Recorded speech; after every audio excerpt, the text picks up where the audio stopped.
I hope to show that most modern secret societies, and especially those that practice degrees of initiation, and that is the key, are really one society with one purpose.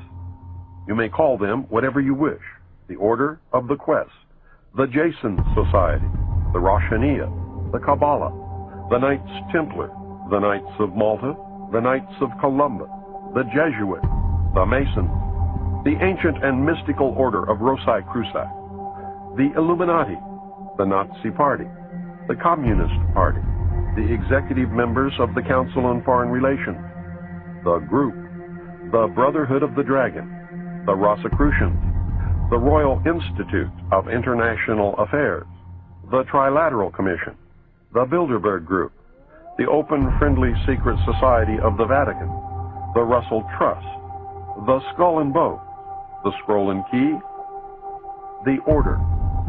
They are all the same, and all work toward the same ultimate goal: a new world order.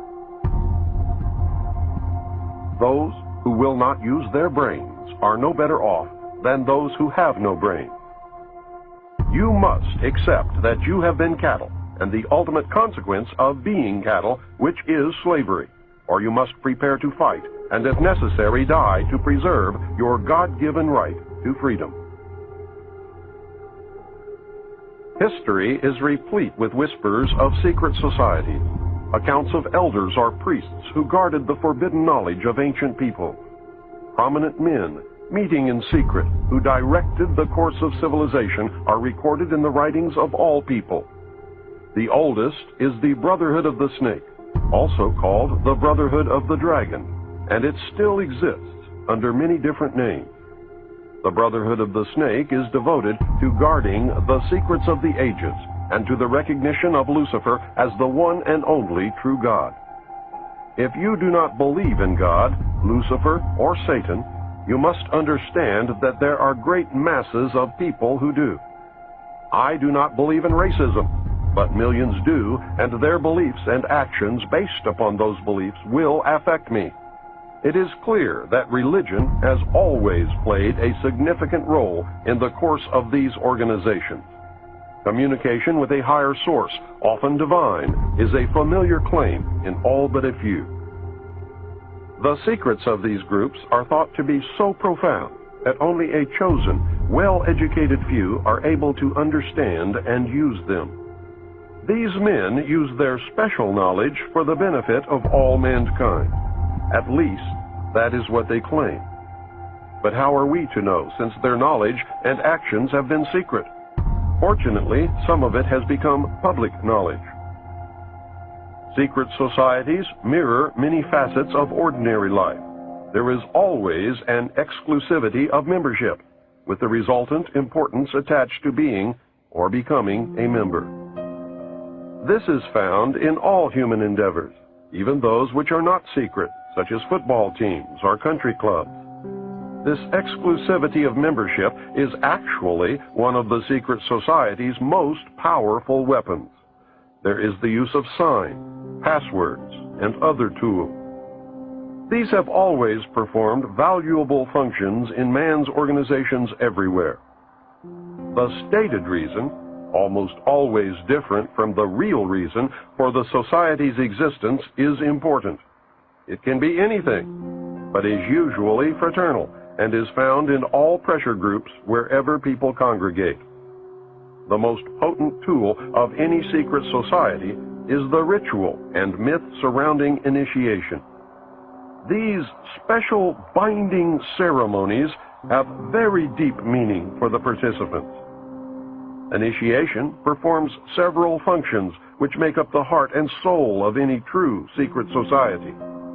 Like boot camp, the initiation into the armed forces, important aspects of human thought that are universally compelling are merged to train and maintain the efforts of a group of people to operate in a certain direction.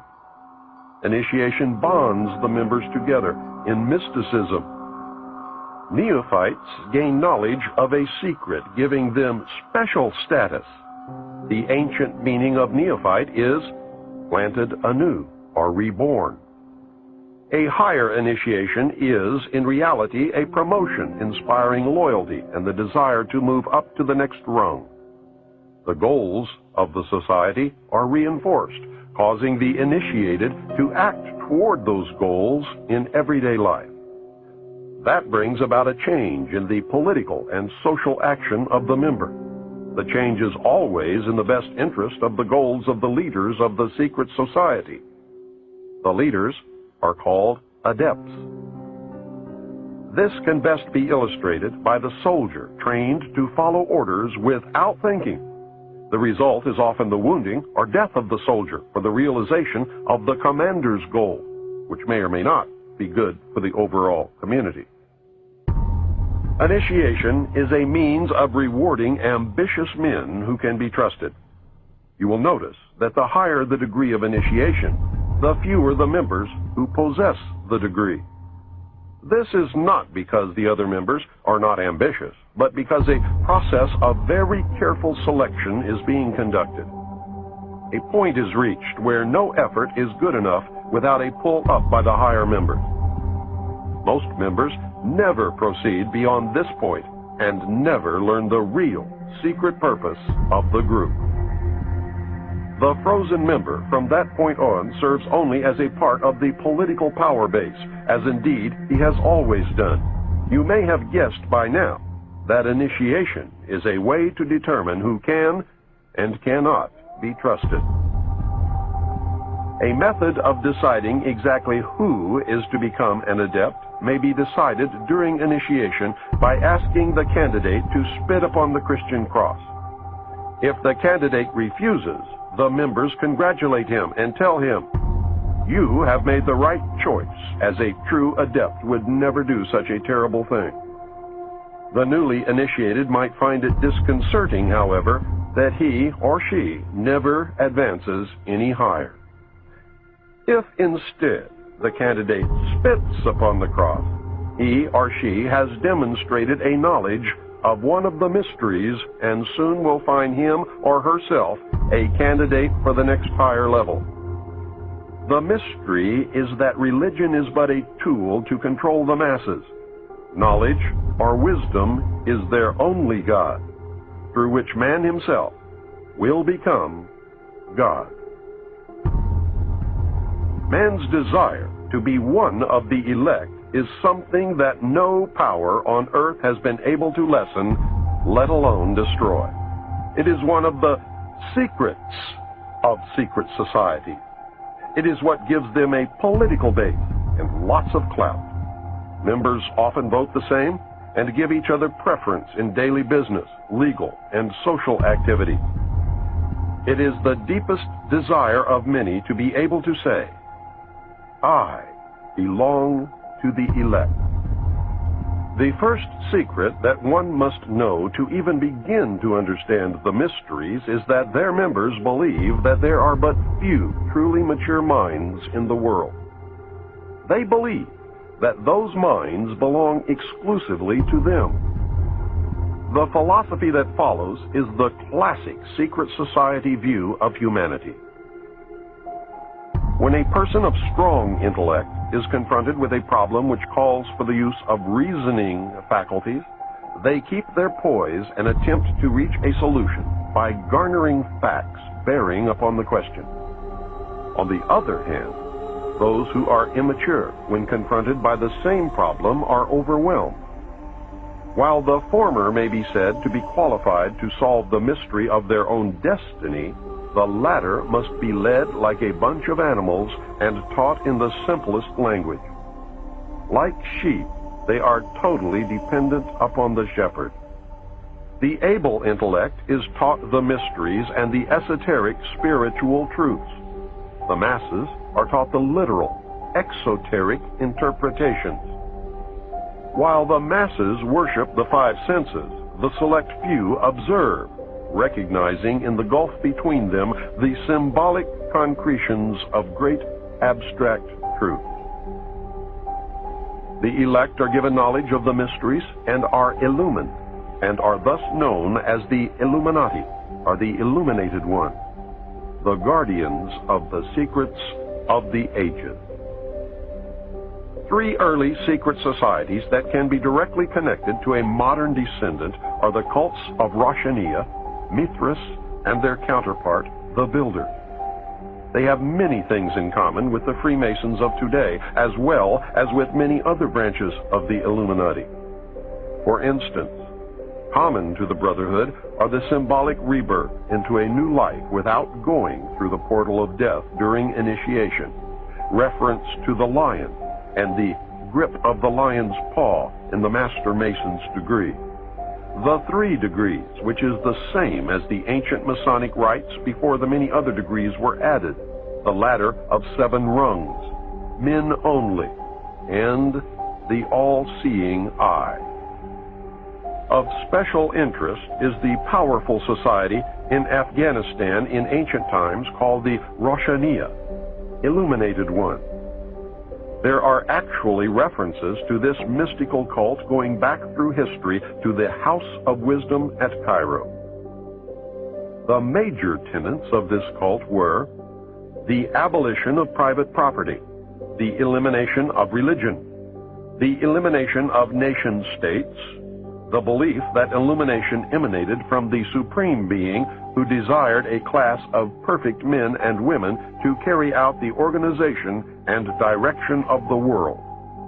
Belief in a plan to reshape the social system of the world by first taking control of individual countries one by one, and the belief that after reaching the 4th degree, one could communicate directly with the unknown supervisors who had imparted knowledge to initiates throughout the ages. Wise men will again recognize the Brotherhood. Can you hear the echo of the Nazi Party, the Communist Party, the extreme right and the extreme left? The important fact to remember is that the leaders of both the right and the left are a small hardcore of men who have been and still are Illuminists or members of the Brotherhood. They may have been or may be members of the Christian or Jewish religion, but that is only to further their own ends. They are and always have been Luciferian and internationalist. They give allegiance to no particular nation, although they have used, on occasion, nationalism to further their causes. Their only concern is to gain greater economic and political power. The ultimate objective of the leaders of both groups is identical. They are determined to win for themselves undisputed control of the wealth, natural resources, and manpower of the entire planet. They intend to turn the world into their conception of a Luciferian totalitarian socialist state. In the process, they will eliminate all Christians, Jews, and atheists. You have just learned one, but only one, of the great mysteries. They are all the same, and all work for the same ultimate goal, a new world order. Many of them, however, disagree on exactly who will rule this new world order, and that is what causes them to sometimes pull in opposite directions while nevertheless proceeding toward the same goal. The Trilateral Commission is an elite group of some 300 very prominent business, political, and intellectual decision makers of Western Europe, North America, and Japan. This enterprise is a private agency that works to build up political and economic cooperation among the 3 regions. Its grand design, which it no longer hides, is a new world order. A key to the danger presented by the Trilateral Commission is its seminal piece, written for them by Harvard professor Samuel P. Huntington in the mid-70s. In the paper, Professor Huntington recommended that democracy and economic development be discarded as outdated ideas. He wrote the following as co-author of the book Crises in Democracy. We have come to recognize that there are potential desirable limits to economic growth. There are also potentially desirable limits to the indefinite extension of political democracy.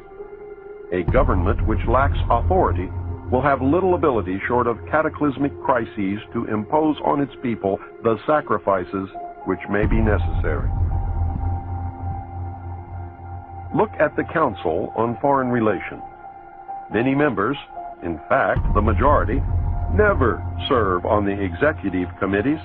They never go through any initiation of any kind. They are, in fact, the power base and are used to gain a consensus of opinion.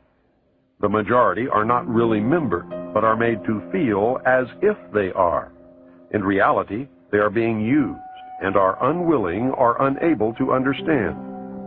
The Executive Committee is an inner core of intimate associates, members of a secret society called the Order of the Quest, also known as the Jason Society, devoted to a common purpose. The members are an outer circle on whom the inner core acts by personal persuasion, patronage, and social pressure.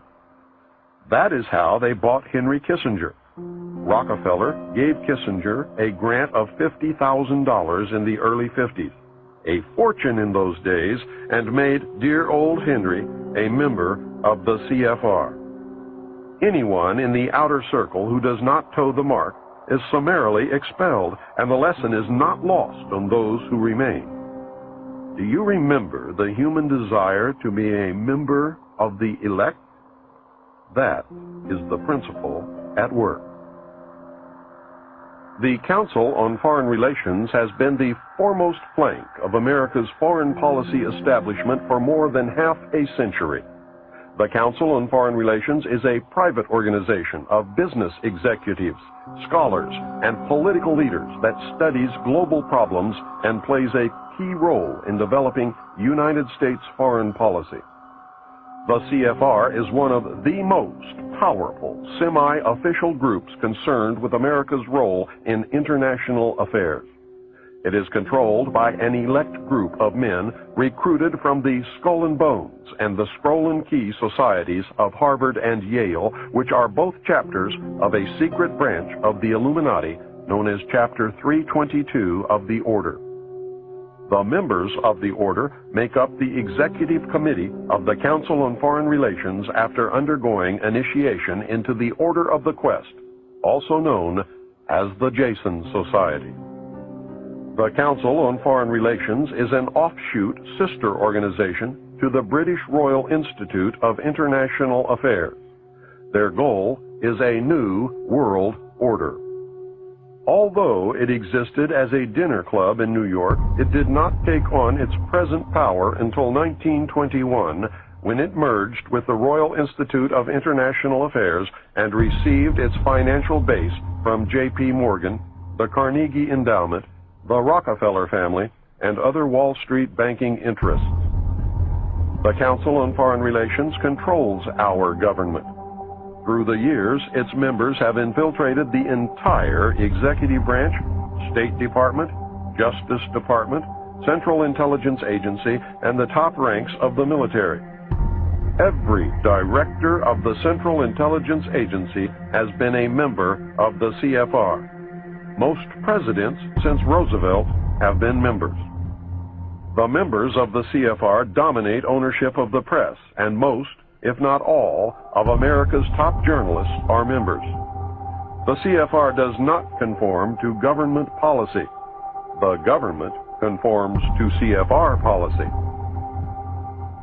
I read top-secret documents while with Naval Intelligence that stated that President Eisenhower had appointed 6 of the Executive Committee members of the CFR to sit on the panel called Majesty 12, also known as Majority 12 for security reasons. Majesty 12 is the secret group that is supposed to control extraterrestrial information and projects. The document stated that Eisenhower had also appointed 6 members from the executive branch of government who were also members of the CFR. The total membership of Majesty 12 was 19, including Dr. Edward Teller and the 6 members from the Jason Scientific Group. Again, whether this is true or disinformation depends solely upon the existence of aliens. The CFR is a secret society in that it forbids the taking of notes or the publishing of minutes of its meetings. Any member who divulges the subject or any part of any conversation or talk that took place during a meeting is terminated. The goal of the Council on Foreign Relations is a new world order. Remember, never worship a leader. If you worship a leader, you then no longer have the ability to recognize when you have been deceived. The most powerful secret organization in the world is the Bilderberg Group, organized in 1952 and named after the hotel where its first meeting took place in 1954. The man who organized the Bilderberg Group, Prince Bernhard of the Netherlands, has the power to veto the Vatican's choice of any pope it selects. Prince Bernhard has this veto power because his family, the Habsburgs, are descended from the Roman emperors. Prince Bernhard is the leader of the Black family. He claims descent from the house of David and thus can truly say that he is related to Jesus. Prince Bernhard, with the help of the CIA, brought the hidden ruling body of the Illuminati into public knowledge as the Bilderberg Group. This is the official alliance that makes up the world governing body. The core of the organization is 3 committees made up of 13 members each. Thus, the heart of the Bilderberg Group consists of 39 total members of the Illuminati.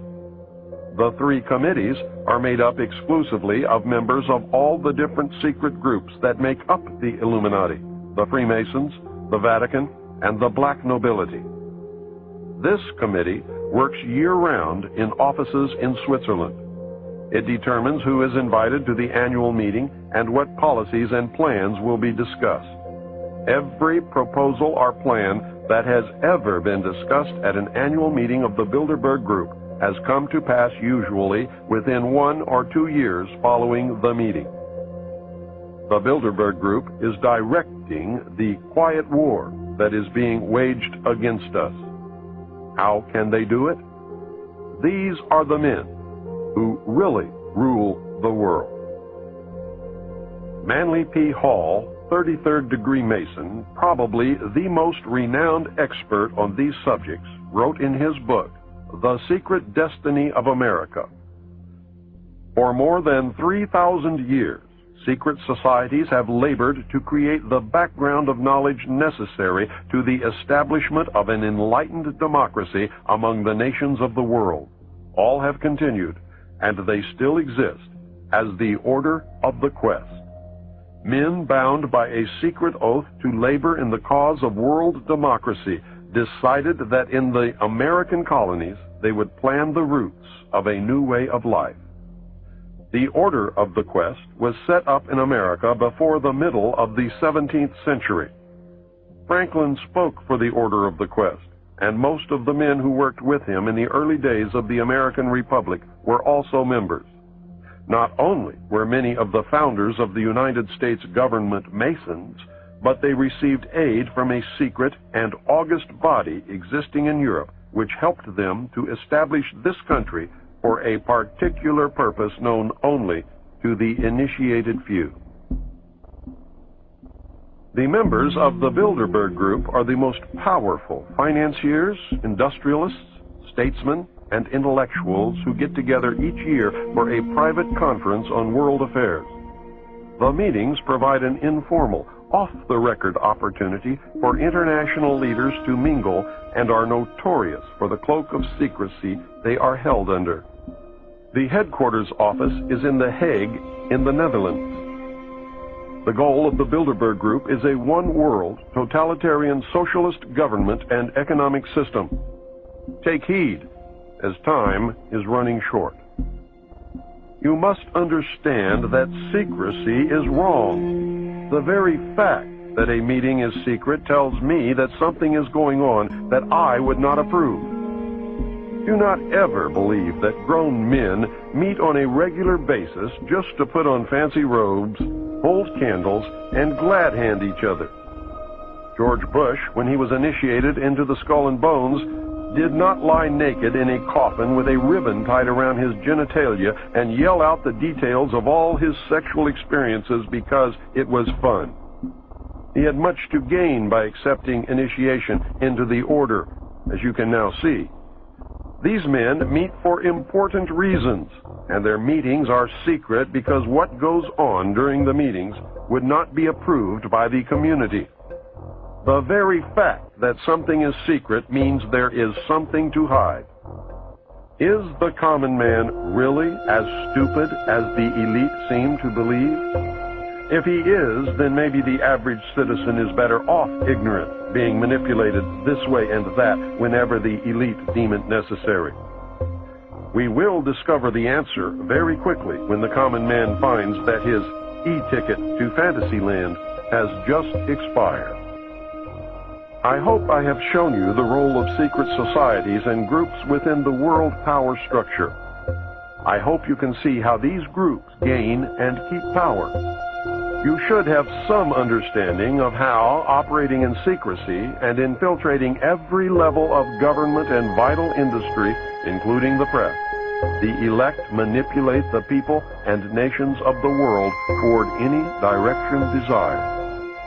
I hope you caught on to the fact that the secret power structure is toward a totalitarian socialist state or fascism. It is not the Nazis, as they were a product of this power structure. It is not the Jews, although some very wealthy Jews are involved. It is not the communists, as they fit the same category as the Nazis.